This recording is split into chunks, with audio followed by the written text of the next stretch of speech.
ಎಲ್ಲರಿಗೂ ನಮಸ್ಕಾರ. ನಾನು ಮಾಧವರೆಡ್ಡಿ ಪಾವಗಡ. ಪಾವಗಡ ರೈಲ್ವೆ ಸ್ಟೇಷನ್ ಭಾಗ 3 ಸಂಚಿಕೆಗೆ ಸ್ವಾಗತ. ಈಗ ಪಾವಗಡ ರೈಲ್ವೆ ಸ್ಟೇಷನ್ ಸಿದ್ಧಗೊಂಡಿದೆ. ಈ ಹಂತದಲ್ಲಿ ರೈಲು ಬರಲು ಕಟ್ಟುನಿಟ್ಟಿನ ಪರೀಕ್ಷೆಗಳು ಮತ್ತು ಅನುಮೋದನೆಗಳು ನಡೆಯುತ್ತವೆ. ಸಿವಿಲ್ ಮತ್ತು ಇಂಜಿನಿಯರಿಂಗ್ ಪರೀಕ್ಷೆ, ಸಿವಿಲ್ ಆ್ಯಂಡ್ ಇಂಜಿನಿಯರಿಂಗ್ ಇನ್ಸ್ಪೆಕ್ಷನ್, ರೈಲು ಹಳಿಗಳು, ಪ್ಲಾಟ್ಫಾರಮ್ಗಳು ಮತ್ತು ನಿಲ್ದಾಣದ ಕಟ್ಟಡದ ಗುಣಮಟ್ಟ ಪರಿಶೀಲಿಸಲಾಗುತ್ತದೆ. ಹಳಿಗಳ ಸ್ಥಿರತೆಯನ್ನು ನೋಡುತ್ತಾರೆ.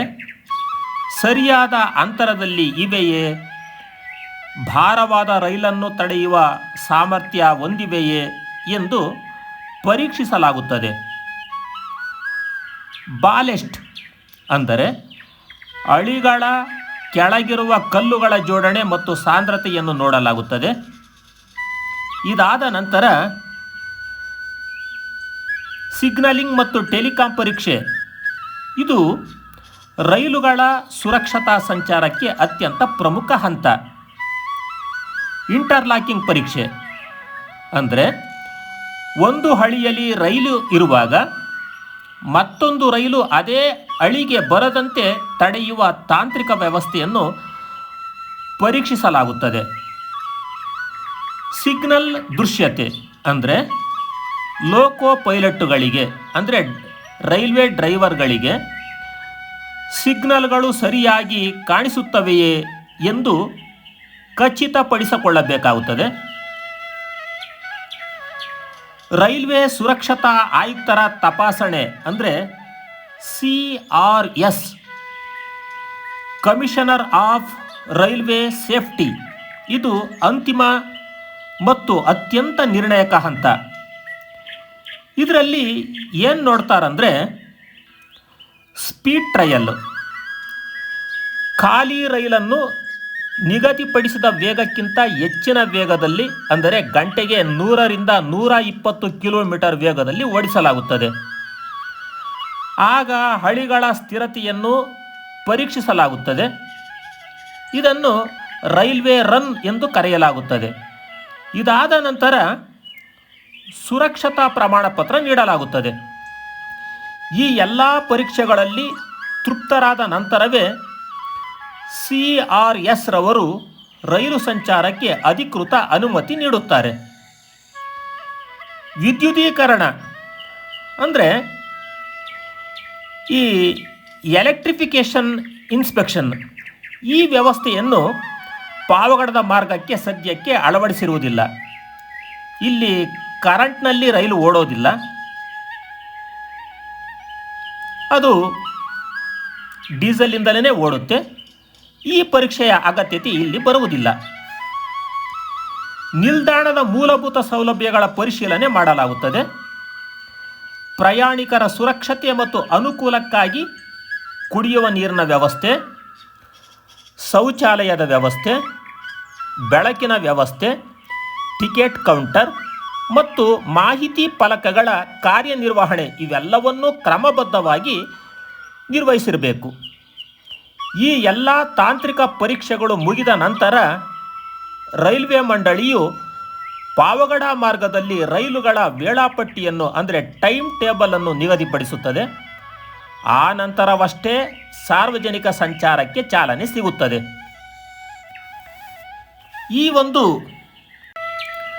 ಪರೀಕ್ಷೆಗೆ ಪಾವಗಡ ರೈಲ್ವೆ ಸ್ಟೇಷನ್ ಸಿದ್ಧಗೊಂಡಿದೆಯೇ ಅಂದರೆ ಸುಮಾರು ಒಂದು 90% ಸಿದ್ಧಗೊಂಡಿದೆ ಎನ್ನಬಹುದು.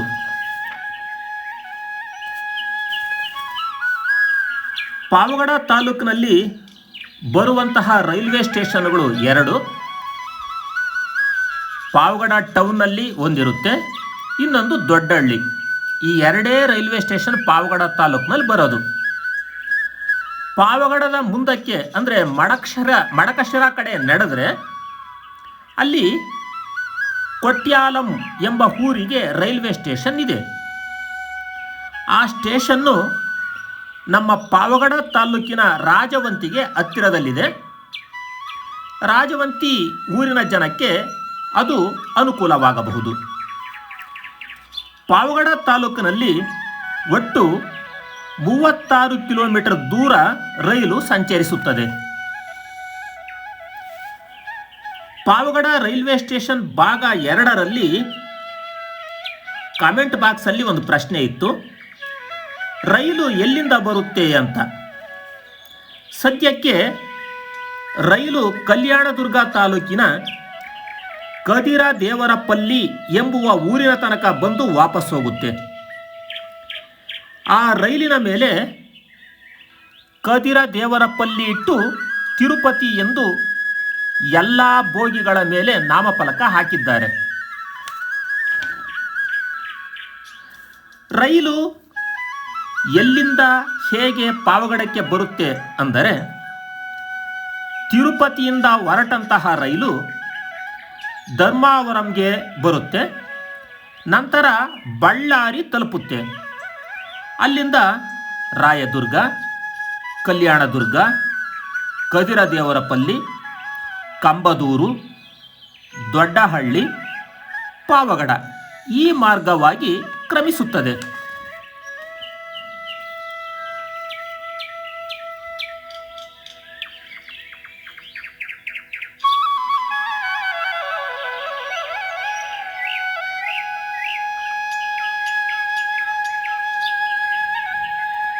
ಇಲ್ಲಿ ನೋಡ್ತಾ ಇದ್ರಿ, ಪಾವಗಡ ರೈಲ್ವೆ ಸ್ಟೇಷನ್ನಲ್ಲಿ 2 ಪ್ಲಾಟ್ಫಾರಮ್ಗಳು ಇರುತ್ತವೆ. Platform number 1, platform number 2. ಅವೆರಡನ್ನು ಹೊರತುಪಡಿಸಿ ಪಕ್ಕಕ್ಕೆ ಒಂದು ರೈಲ್ವೆ ಟ್ರ್ಯಾಕನ್ನು ಹಾಕಿದ್ದಾರೆ.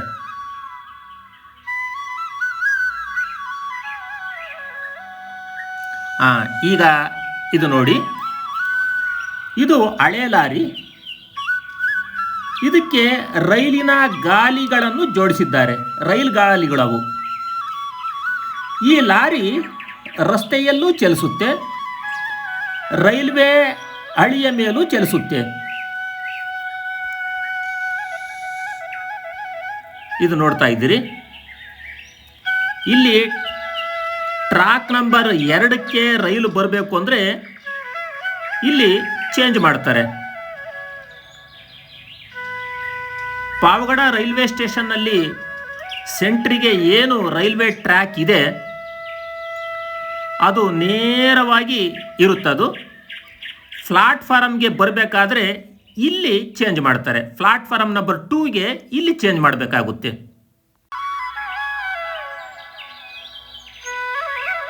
ಇದು ಪ್ಲಾಟ್ಫಾರಮ್ ನಂಬರ್ 1ಕ್ಕೆ ರೈಲು ಬರಬೇಕು ಅಂತಂದ್ರೆ ಇಲ್ಲಿ ಚೇಂಜ್ ಮಾಡ್ತಾರೆ. ಇಲ್ಲಿ ಚೇಂಜ್ ಮಾಡಿದ್ರೆ ಮಾತ್ರ ಪ್ಲಾಟ್ಫಾರಮ್ ನಂಬರ್ 1ಕ್ಕೆ ಬರುತ್ತೆ. ಇಲ್ಲ ಅಂದರೆ ರೈಲು ಸೆಂಟ್ರ್ನಲ್ಲಿ ಏನಿದೆ ರೈಲ್ವೆ ಹಳಿ ಅದ್ರ ಮುಖಾಂತರ ಪಾಸ್ ಆಗಿಬಿಡುತ್ತೆ.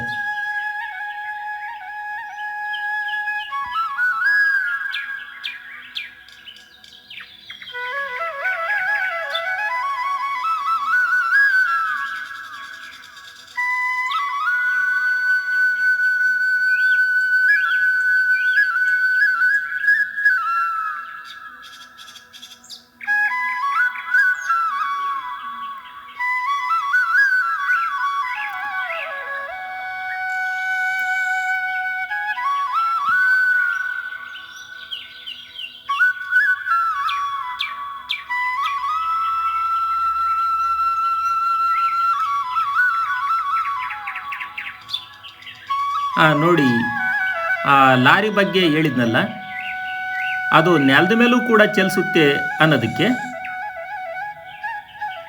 ಈಗ ಟ್ರ್ಯಾಕಿನ ಮೇಲೆ ನಿಂತಿರೋದು ನೋಡಿ, ಟ್ರ್ಯಾಕಿನ ಮೇಲೆ ನಿಂತಿದೆ. ಇದರಲ್ಲಿ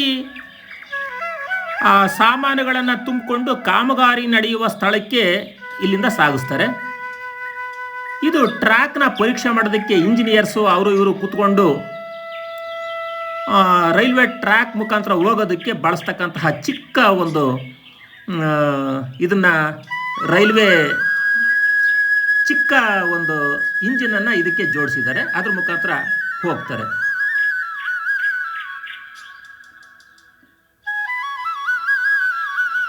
ನೋಡ್ರಿ, ಇದು ಎಕ್ಸ್ಲೇಟ್ರೋ ಅಥವಾ ಬ್ರೇಕೋ ಗೊತ್ತಿಲ್ಲ, ಈಗ ತೋರಿಸ್ತಾ ಇರೋದು. ಇದು ಹ್ಯಾಂಡ್ ಬ್ರೇಕು, ಇದು ಆರನ್ನು,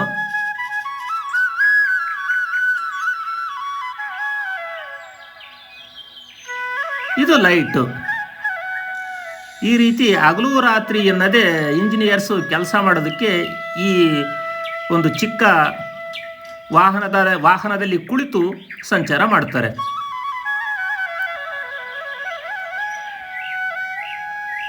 ಲಾರಿ ನೋಡ್ತಾ ಇದ್ದೀರಿ, ಟ್ರ್ಯಾಕ್ ಮೇಲೆ ನಿಂತಿರ್ತಕ್ಕಂತಹ ಒಂದು ದೃಶ್ಯವನ್ನು. ಅದು ಟ್ರ್ಯಾಕ್ ಮೇಲೂ ಓಡಾಡುತ್ತೆ, ನೆಲದ ಮೇಲೂ ಕೂಡ ಓಡಾಡುತ್ತೆ.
ಈ ವಿಡಿಯೋ ನಿಮಗೆ ಇಷ್ಟ ಆದರೆ ಲೈಕ್ ಮಾಡಿ, ಶೇರ್ ಮಾಡಿ, ಸಬ್ಸ್ಕ್ರೈಬ್ ಆಗಿ.